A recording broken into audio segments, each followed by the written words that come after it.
As you can clearly see, this completely throws our entire understanding of our place in the universe into complete disarray, says the astronomer as he excitedly makes his case to a panel of aged and supposedly learned advisors. My observations leave no doubt that everything we previously suspected to be the absolute truth is wrong. The panel of advisors murmur and lean close together to whisper to each other. The astronomer can't hear what they are saying, but the passion and joy that he felt as he explained his findings to the room is quickly draining from his face. He can see the men mouthing the words "no" and "lies" as they make disapproving gestures. But how could this be? Had they not understood what he was showing them? Maybe he didn't explain things in a way that they could comprehend. Here he was, the greatest scientist of his day, presenting hard facts, backed up by rigorous observations, and this was their reaction. The group of advisors finish conferring and grow quiet. The chief advisor clears his throat, and everyone in the room waits for him to speak. Royal Scientist, this panel has examined your findings and listened to your theories. The advisor can't help but sneer at the word, and has decided that the ideas you present are not only incorrect, but dangerous. The astronomer can't believe what he's hearing. This panel, acting under the authority of the king, has charged you with the crime of heresy. The astronomer is shocked. He steps towards the panel to plead with them, but he's stopped by a pair of guards who grab him by the arms. Stop!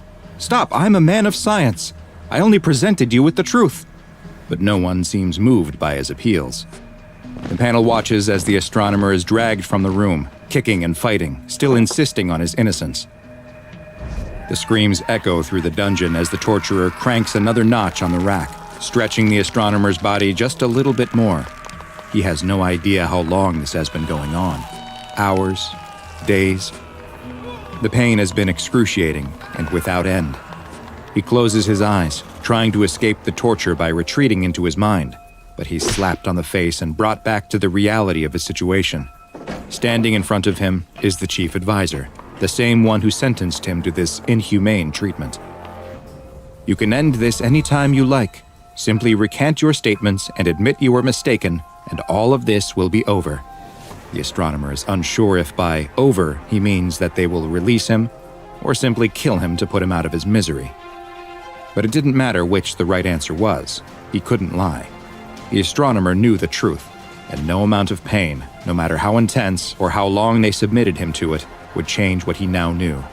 Disappointed with the astronomer's steadfastness, the advisor signals to the torturer, who cranks the rack again, stretching the astronomer's body to the point where he feels like his bones might pop out of their sockets. "Recant!" the advisor screams, repeating the word over and over, growing louder as the astronomer's own cries increase from the pain caused by the torturer cranking the rack more and more. The astronomer closes his eyes again. He's certain this will be the end of him soon, and that he will die with the great secret he's learned without getting the chance to share it with the world. But suddenly, the astronomer notices that the room has gone quiet.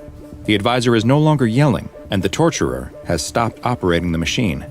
The astronomer opens his eyes to see the advisor and the torturer both in a deep bow. His gaze continues up and he sees the king himself standing in front of him. The king stares at the astronomer for what feels like an eternity before simply asking, "Is it true?" The astronomer, limbs still stretched on the rack, manages a nod, and with his remaining strength whispers, "It's true."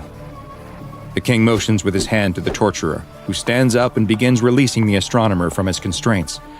The advisor protests, "But my lord, this man—" But he's cut off by the king with a stern look and retreats back into his deep bow. "Show me," the king says as the astronomer stands, rubbing his sore shoulders where the tendons and muscles were stretched far beyond their natural limits. The astronomer opens the door to his laboratory and gestures for the king to enter. The room is a mess of papers and scientific equipment, a reflection of the busy and scattered mind of the man who works here. The king is immediately drawn to a table with a large scroll. He spreads it across the table and examines it, but his face betrays no hint of what he is thinking. "Is this what you showed my advisors?" The astronomer nods yes. "Would you like to see for yourself?" The astronomer motions to the window, where a brass tube is attached to a tripod. The king approaches the device, but doesn't know how it works. The astronomer demonstrates by looking through the eyepiece. He moves it slightly, making small adjustments to make sure it is just right for the king. There, now look. The king bends over to peer through the telescope, and a look of shock comes over his face. What he sees is the most incredible thing he has ever witnessed. There, far above up in the sky, unable to be seen by the naked eye, is a man, and he is staring back at him. The planet that this played out on was not Earth, but a bizarre place that is one of the strangest anomalies in the entire SCP Foundation archive. This is SCP-007, also known as Abdominal Planet.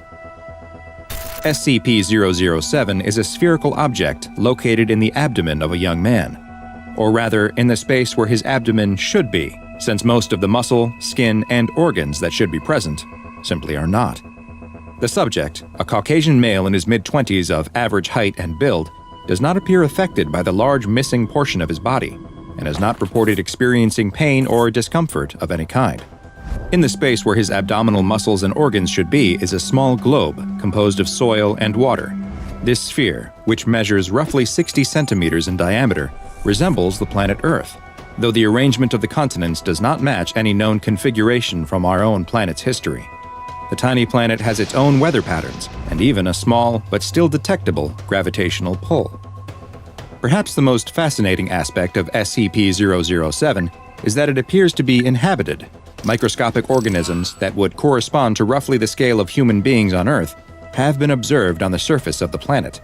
So far, 2 distinct intelligent species have been identified, both of whom seem to possess a technological level similar to the 15th century on Earth. It is unknown if the inhabitants of the Abdominal Planet are aware of the world outside of their planet, and communication attempts with the planet's occupants have been placed on hold by senior Foundation officials, pending further study into what effect an exchange may have on them or us. The human subject within which SCP-007 is located provided the Foundation with a name that he claims to be his, but no records of such a person existing have yet to be located. Upon being questioned about the lack of records, he willfully offered both a social security and driver's license number, but when they were checked against current records, neither had yet to be assigned by the US government. And the mysteries surrounding this man don't stop there. The subject has not shown the need for either food or water, and it is unknown what energy source his body continues to operate on without nutrition. He is capable of both eating and drinking, though, despite the large missing section of his stomach. But it is still not known what happens to the substances after he swallows them. The man has above-average intelligence and scored a 128 on an administered IQ test. He also generally appears friendly and amiable, and expresses only a passing curiosity about the planet located within his abdomen and how it came to be there. When asked about the origins of the planet, he replied very matter-of-factly that, "I just woke up one day and there it was. I don't have any idea how it got there." Due to the poorly understood nature of SCP-007, it has been classified as Euclid, and the small planet and the man it resides in are contained in a sealed, comfortably furnished 10 by 10 meter room that the subject is not allowed to leave. The subject is to be monitored closely by Foundation staff and has a weekly chess game with one of the attending doctors, which also serves as an opportunity to evaluate his mental health. So far, he has not shown any signs of mental illness or violent tendencies, and seems to be quite content. In general, he appears happy with his restricted living situation inside the Foundation facility and has made no attempts to escape. The subject has made multiple requests for access to a computer with an internet connection, but due to potential security risks, this request has thus far been denied.